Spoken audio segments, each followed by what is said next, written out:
So there's a lot to talk about, and there's not much to talk about at all when it comes to the wild area.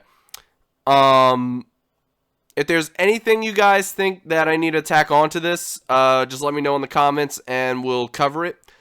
But this, let's take a look at these couple things real quick. So this is the first thing I want to show off when we got here because I completely missed it the first time. Yeah. You can ride your bike on water now. So, surf be gone. We're just riding our bikes. And, what's up, Milotic? I'm gonna be using you in, Pokemon Trading Card Game in a little bit. And the only thing I'm gonna detour real quick, because someone had pointed it out, this is how it works. So, instead of having the Rotom decks like in Alola, now we've got Rotom basically taking over a cell phone, which also serves as a Pokedex, which also serves as an appliance hacker of sorts. So it hacks your bike to make it move faster on land or even help you travel over water. So that confirmed how that even works. That was the one little detour on that I wanted to take. Where was I? Okay. So, the wild area. There's a vast expanse of land in the Galar region, which is known as the wild area. The wild area is full of nature as far as the eye can see and connects several different towns and cities. Okay. So, when it says between cities, this is a discussion that we were having before, and I think what we pretty much agreed on is that even though it expands across different cities and towns or whatever, we think it all counts as basically the same thing. So, like, this right here would be like the starting city or whatever, and you're just moving north. So, like, starting here, like, once you go through this mountain area and you end up on the other side, all of this is the wild area. And the wild area expands and goes all the way through this route, all the way up here, and this might be where it ends and then starts branching off into other cities. Now, you might be able to find different parts of the wild area across other cities and towns, but the way it's worded and the way it's shown, it looks like when they say it connects, that it's literally a giant area in the center of everything else. So rather than going like through a route, then a city, then a route, then a cave, then a route, then a city, then a route, then a town, a route, and a cave, a route, and a city, blah, blah, blah, blah, so on and so forth. It looks like you got routes going from little place to little place, and you've got the wild area. Not multiple wild areas, it's the wild area, and it is huge. So, let's see, random battles and routes aren't actually random anymore. Well, yeah, because the Pokemon are in the overworld now. Like, let's go Pikachu and Eevee.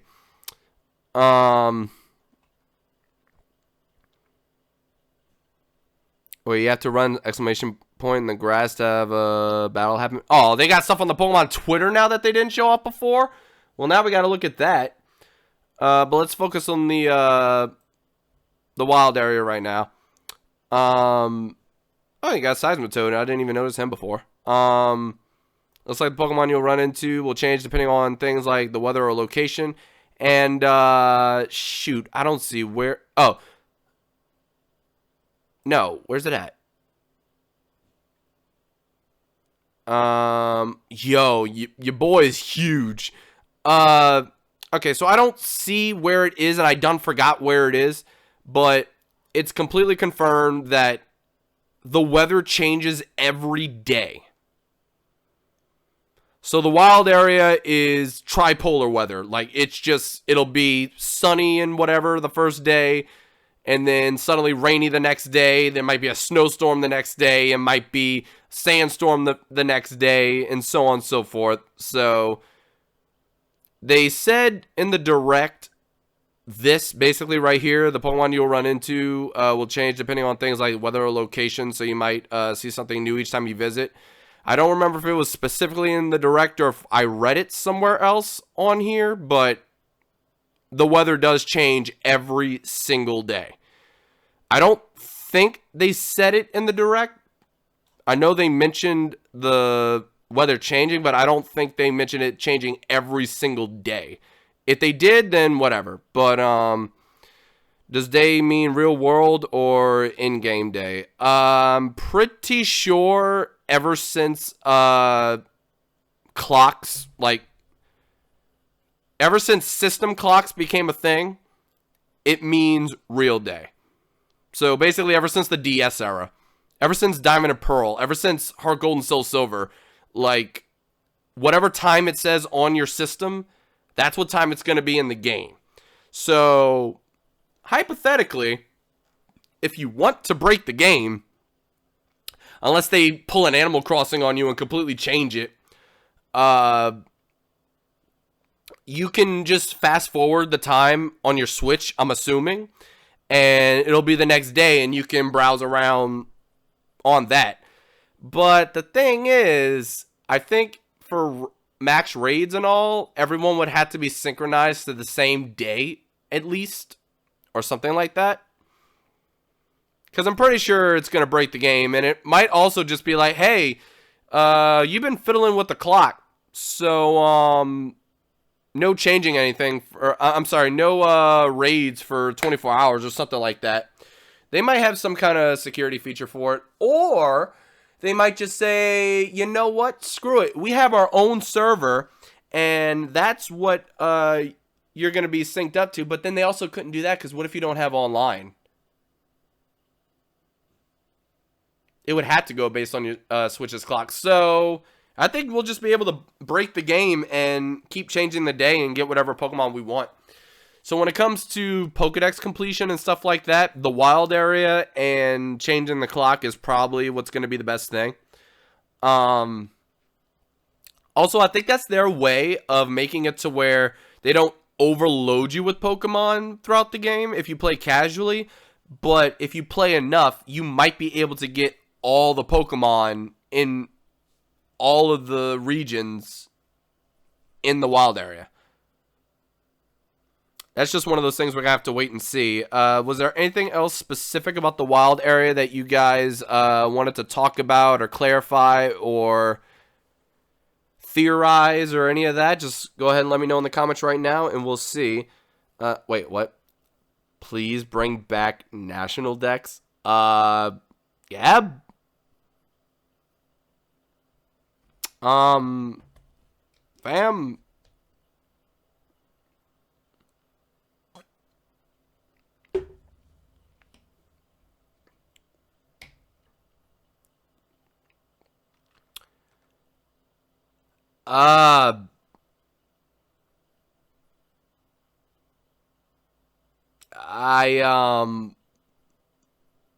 What do y'all mean? Y'all want the national decks back? Why would the national decks not be here?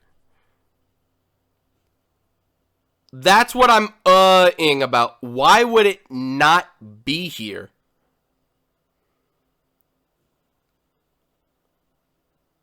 This isn't Sun and Moon. Sun and Moon was specific. Sun and Moon was 4 mini regions within the overall game. I highly doubt anything else is coming from Sun and Moon. I'm pretty sure Sun and Moon were their own standalone cash grab, dry out the 3DS life cycle games while they were working on this for Switch. Like, look at Ultra Sun and Ultra Moon. They literally made 2 definitive versions instead of 1 for the first time ever. Sun and Moon was a 100% cash grab. But,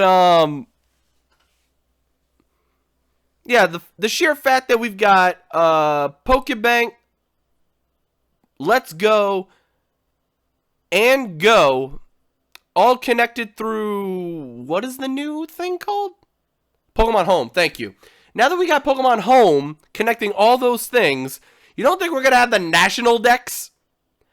How else are they going to... There's no way they're going to literally just do mini region-based again. Like, nah. National decks has to come back.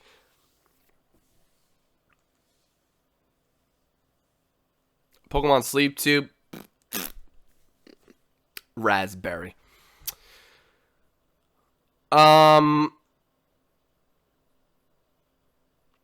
What else? Was there anything else for the Wild Area that we needed to talk about? Because I don't think there really is. It's just...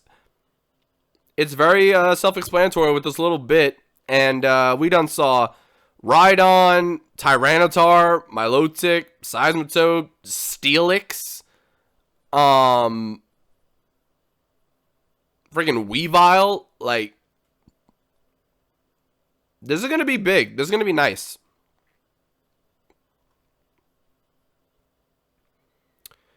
I wonder, when... I'm just going to say this. When the game finally does come out, let's say hypothetically I do Sword first, and Sword's my casual playthrough. Shield is going to be a Nuzlocke. It's probably going to be a Bitlock. You know what? All my freaking Nuzlocks have been Bitlocks ever since Pokemon Yellow. So,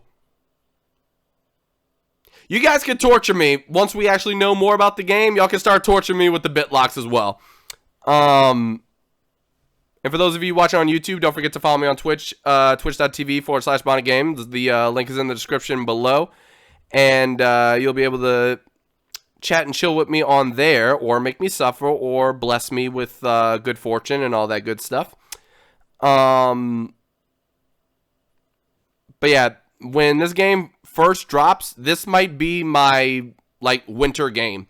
Like, I might play this for all of winter in December. I'm not going to just play through the game once as a Let's Play and then be done with it. I'm probably going to keep playing this game a lot, especially Wi-Fi battles.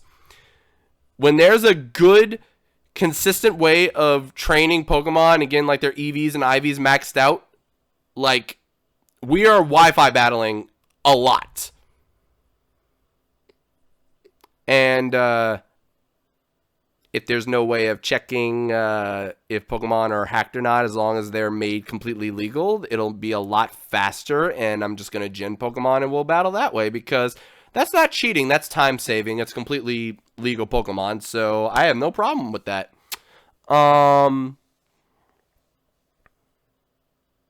Rip Smash for the winter. Rip Smash for the winter. Fam, when Smash came out, I literally took 3 extra weeks that I didn't need to take, but I did anyway, for World of Light, and then I've battled online with you guys once. Smash came out in December. It's June. I've had 1 Wi-Fi battle stream. Rip Smash for the winter. Rip Smash almost in its entirety on my stream, to be honest. They ruined it with the lobby. They made it a lot more annoying to set up and make rule changes and actually make it fun, besides just doing 1v1s or something. But I digress. We're going to find the next thing to talk about, because we've gotten completely off topic. No longer talking about the Wild Area, but I will show off this one last time. The Wild Area does go from all this all the way up here. This is all that little sandstorm area where we saw Rhydon walking around. He was walking around this section. And you can also see the bridges looking out this way. Like, from that perspective, you could look out and see that the Big Ben clock tower was over on the right. So, yeah, there's a lot to be done here. And this is probably going to be a good chunk of the game right here, just exploring this.